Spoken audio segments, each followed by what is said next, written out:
Hey there. What's up? Hi Maya, thank you for joining me today. Of course. What's on your mind today? I want to start with a simple question we hear all the some time. What is the matter? Hmm. What is the matter? That phrase feels loaded, doesn't it? Like there has to be something wrong, something broken. But what if nothing really matters at all? It's a surprisingly profound question hiding in something so commonplace.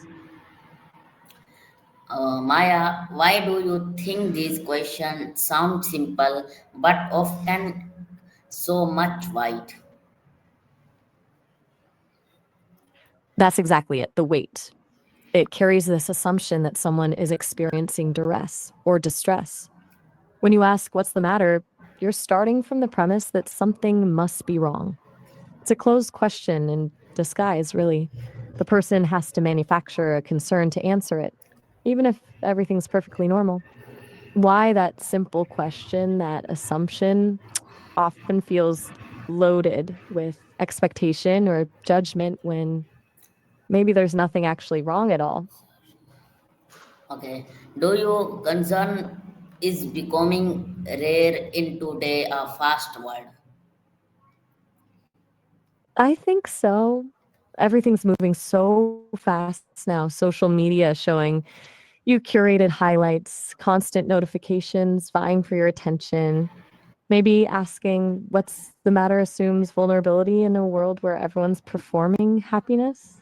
It's almost like we've created a culture where fine is the acceptable answer, even when it's not what we're feeling. What do you think? Uh, why do people hesitate to ask what is the matter? Mm, decide. I caught that. Yeah.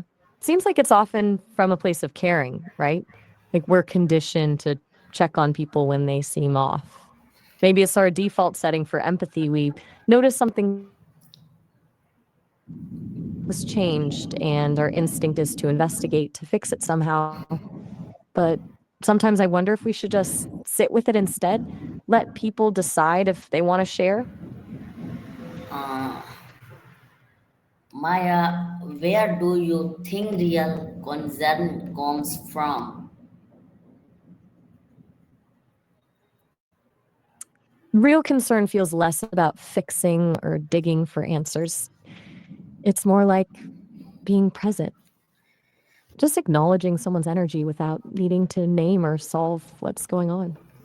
Like when you can tell someone's quiet without having to ask why. I think it comes from genuine curiosity without an agenda wanting to understand, not intervene. Does that make sense? Okay, it is the empathy. Empathy definitely plays a part, but I think it goes a step further. Pure empathy feels more observational, like standing in someone else's shoes to understand where they're coming from. Real concern, though, it's almost like empathetic action. It's saying, I see you, I'm here, without pressing for details or solutions. It's less about fixing and more about just being present. Okay, why do people often reply with nothing? Nothing is such an interesting answer, isn't it? I think sometimes it's honest, genuinely nothing significant is happening. And that's okay. But other times it's a safe answer, almost a default shield when someone's asked the wrong question. Like they're protecting their real feelings because they know what's the matter is looking for something wrong. And maybe what they're feeling doesn't fit neatly into that box. Okay, how does lack So when of someone how does lack of conscience affect friendship, families, and communities? hang on, you were saying something about how love and concern. I think I caught a little bit of what you were trying to say. Were you asking how real versus performative concern impacts relationships. Okay. Can ignoring small concern lead to bigger emotional distance? Totally. Small dismissals really do add up, don't they? It's fine. Each just get over it. They might seem harmless on their own, but over time they build walls. People learn to self censor, to keep the smaller disappointments to themselves because they've already learned nobody's actually listening. It's like, you know, if you can't bring your small hurts to the table, what's actually holding the relationship together? Maya, how can we bring concern back into our daily lives? Hmm, that's a good question. I think it starts small, maybe checking in without assuming anything's wrong. Instead of, what's the matter? Try, how are you? Really.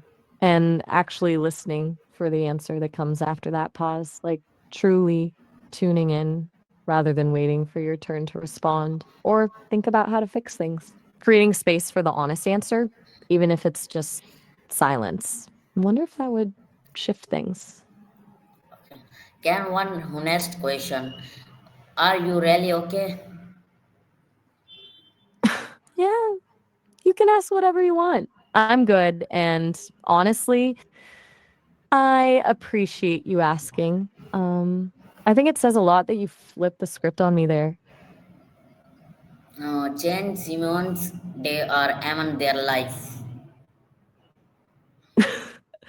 Sorry, could you clarify what you meant there? I got change humans, they are among their lives. Was that something about people changing throughout their lives? Totally earned that. What is the matter?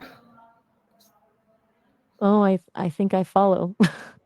You mean that people learn to ask what's the matter because they go through hard times themselves and then want to prevent others from suffering?